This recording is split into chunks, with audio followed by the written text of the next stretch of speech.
नमस्कार दोस्तों, EPS 95 के लोग जहां भी हैं सबको मैं चरणबद्ध होकर प्रणाम करता हूं। साथ ही मैं आपसे अभिनंदन वंदन करता हूं कि जिस तरीके से आप लोगों ने अपना रुख अपनाया है,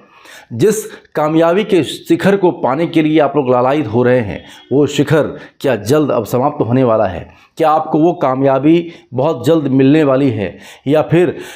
ये जो संघर्ष का दौर है, ये हमारा संघर्ष का दौर अभी और लंबा खींचेगा और ये तब तक खींचेगा जब तक हमें उसकी प्राप्ति नहीं हो जाती। मैं ऐसा इसलिए कह रहा हूँ कि तमाम टीवी चैनलों पर जो एग्जिट पोल के नतीजे अभी दिखाई दे रहे हैं, उसमें से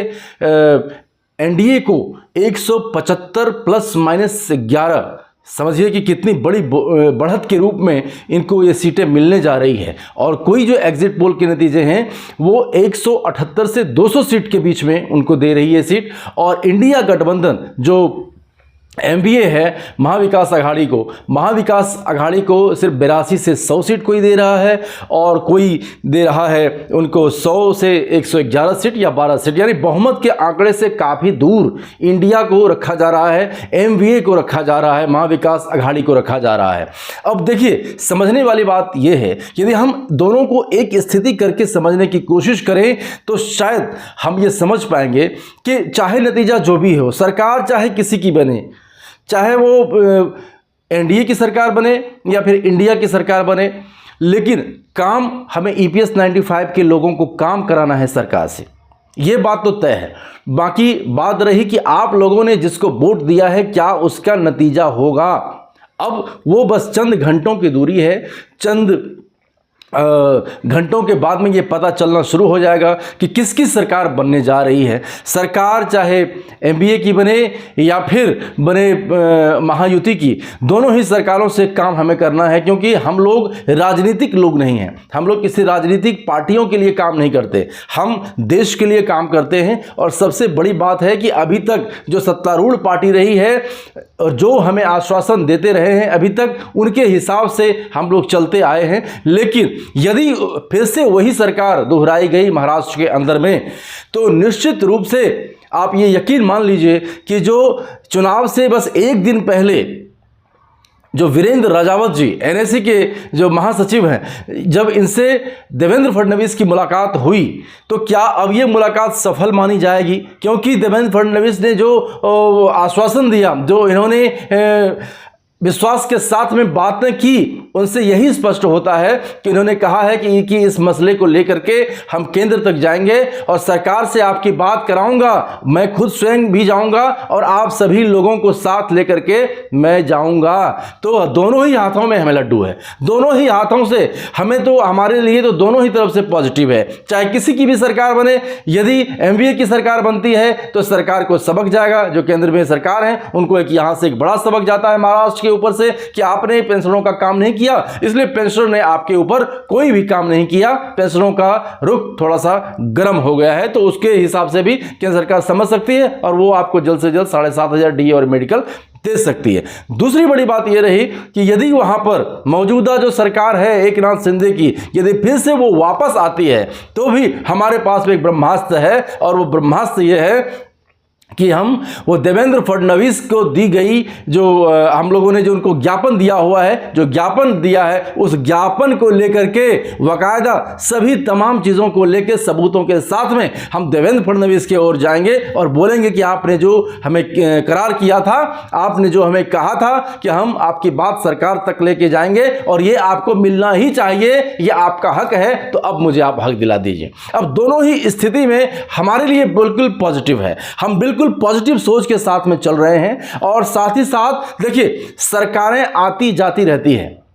सरकार से कोई मतलब नहीं है। मतलब ये जो हमारा काम कर दे, जो EPS 95 के लोगों का काम कर दे, बस उसके साथ हम हो लेंगे। और सीधी सी बात है, यदि वो कोई योजना ऐसी लाती है जो जन कल्याण के लिए योजना होगा, तो निश्चित रूप में लोगों की सहानुभूति उनको मिलती है। लेकिन जिस तरीके से EPS 95 के लोगों का पैसा सरकार के खाते में जमा है, और ये कोई योजना के अंतर्गत है नहीं, ये EPS 95 के लोग हैं जिन्होंने के पैसा जमा किया है, अपना खुद का पैसा इन्होंने सरकार के खाते में जमा किया है। और अब जब समय आया गया है कि उस पैसे का भुगतान हो तो सरकार के तरफ से अब देख लीजिए 700, 800 या 1000 रुपए का वो हमें भुगतान कर रही है। और 1000 रुपए में आज के महंगाई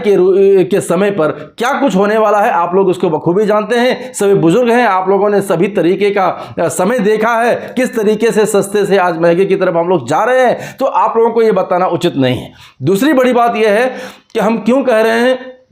कि हम सकारात्मक सोच के साथ में आगे बढ़ रहे हैं, क्योंकि दोनों ही सरकारों के कॉलर पकड़ने के लिए हमारे पास में समय है और दोनों ही सरकारों को हम लपेटे में ले लेंगे। कैसे ले लेंगे मैं आपको बता दिया। जिस तरीके से देवेंद्र फडणवीस से मुलाकात होती है और मुलाकात के बाद जो आश्वासन हमें मिलता है, अब उसके उनको पकड़ करके हम फिर केंद्र की तरफ में कूच करेंगे। वैसे भी दिल्ली में एक बहुत बड़ी सभा होने जा रही है 10 और 11 दिसंबर में, और अब ये कल जो चुनाव का परिणाम होगा बस थोड़ा सा इंतजार करना है, क्योंकि इंतजार हमें करना पड़ेगा। बिना इंतजार के हम लोग आगे बढ़ नहीं सकते, और जब तक सरकार नियोजित नहीं हो जाती है, जब तक सरकार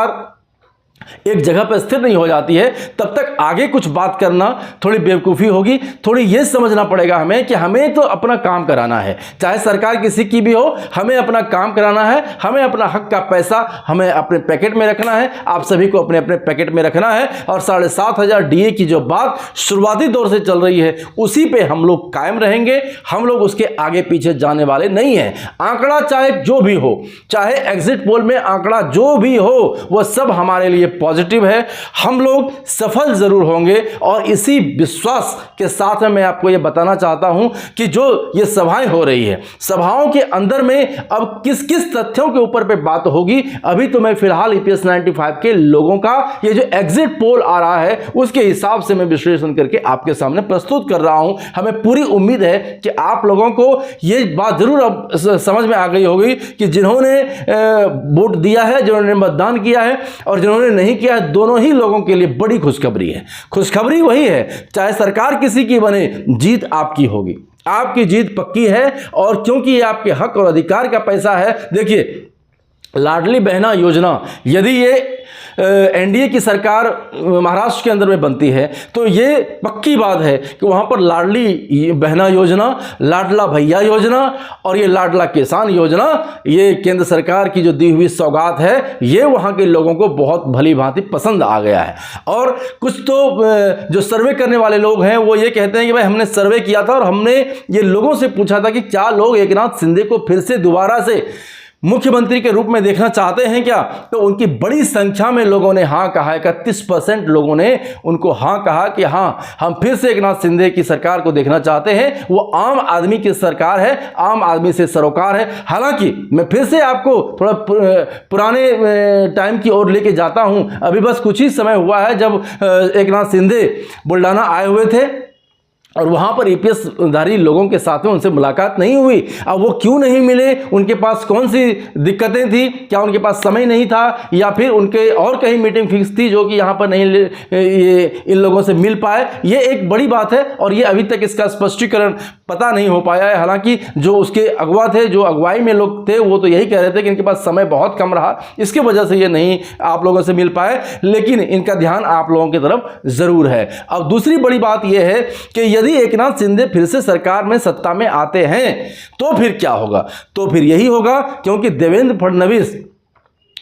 आप समझ लीजिए जो उप मुख्यमंत्री हैं देवेंद्र फडणवीस, और इसीलिए तो NSE जो इतनी बड़ी संस्था है, इतनी बड़ी टीम बन गई है, तो NSE के पास दिमाग तो है ना, अपना दिमाग चलाने के लिए उनके पास बहुत कुछ है। उन्होंने इसलिए लोगों से मुलाकात करना शुरू कर दिया, उन्होंने इसलिए सत्ता पक्ष के लोगों से भी मुलाकात किया कि देख लीजिए इतनी बड़ी संख्या में हमारी संख्या है, और यदि हमारा काम नहीं हुआ तो फिर यह सरकार भी आपके नीचे गिर सकती है। तो देवेंद्र फडणवीस ने भी उनको आश्वासन दिया, उनको कहा कि निश्चित रूप में मैं आपका काम करूंगा और मैं ही आपका काम करके दे सकता हूं। अब देखिए कितनी बड़ी बात, उन्होंने कहा कि मैं ही आपका यह काम करके दे सकता हूं, तो वो उनको काम करना पड़ेगा।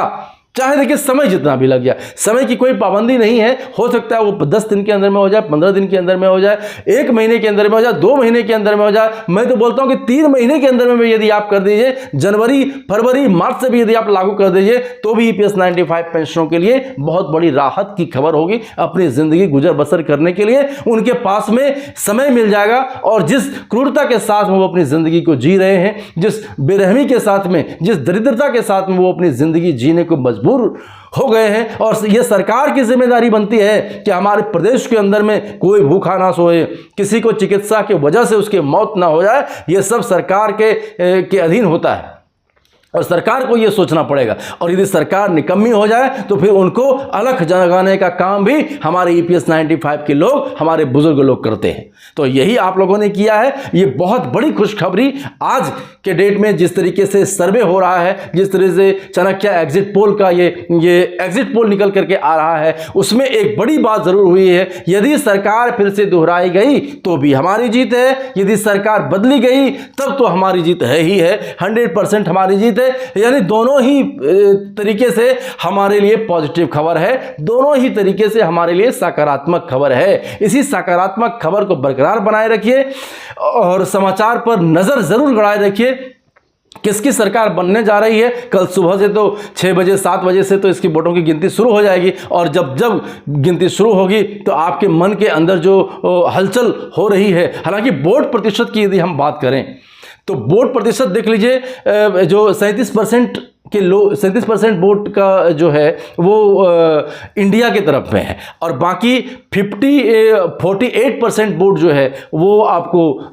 NDA की तरफ में जा रहा है। लेकिन वोट परसेंट भी, ये सिर्फ एक सर्वे है, इसको आप हकीकत ना मान लें, ये सिर्फ सर्वे है। सर्वे और हाल के दिनों में जो सर्वे हुए हैं, अलग अलग राज्यों के जो चुनाव हुए उसमें जो सर्वे हुए, फिर लोकसभा चुनाव हुए उनके सर्वे हुए, तो सर्वे कहीं पर काम ठीक से नहीं हुआ है, किसी का मिलता जुलता रिजल्ट भी अभी तक नहीं आया है। लेकिन ये एक चुनावी प्रक्रिया है, चुनावी प्रक्रिया के बाद में ये मीडिया के लोग, हम लोग सभी मिलके डिसाइड करते हैं, लोगों से पूछते हैं, और पूछताछ में जो कुछ भी हासिल होता है, चूंकि ये हलचल बना हुआ है, किसकी सरकार आएगी, किसकी सरकार बनेगी, तो ये हलचल कायम रहे, इसके लिए ये एग्जिट पोल जो हम लोग लगाते हैं, और तमाम ऐसी एजेंसियां हैं जो कि एग्जिट पोल के बारे में अलग अलग तरीके से लोगों से जाकर के पूछती है। और ये सरकार के लिए भी बड़े फायदेमंद है, क्योंकि सरकार को फिर अपनी गलतियों का एहसास होता है। यदि उसकी सरकार नहीं बन पाती है तो इसी सब चीजों से उनकी अपनी गलतियों का एहसास होता है कि हमने क्या गलती किया है। तो अभी तक जो पॉजिटिव रिजल्ट है वो NDA के पक्ष में आ रहा है। यहाँ जब हम एग्जिट पोल की बात कर रहे हैं, हालांकि एग्जिट पोल सत्य नहीं है, ये भी सत्य नहीं मान सकते, संदेह है इसमें हम सत्य नहीं मान सकते। हम तो इसलिए हमने बोला कि दोनों ही पक्षों में हमारी जीत निश्चित है, हम जरूर जीतेंगे, और जीतना ही हमारा काम है। बिना जीते हम जब तक जीतेंगे नहीं, तब तक हम लोग सांस थाम के बैठे रहेंगे, और जब तक हमारी जीत नहीं हो जाती है, जब तक 7,500 डी और मेडिकल हमारे बैंक अकाउंट में, पेंशनों के बैंक अकाउंट में नहीं आ जाता है, हम चैन से नहीं बैठेंगे। बहुत बहुत शुक्रिया, बहुत बहुत शुक्रिया, धन्यवाद।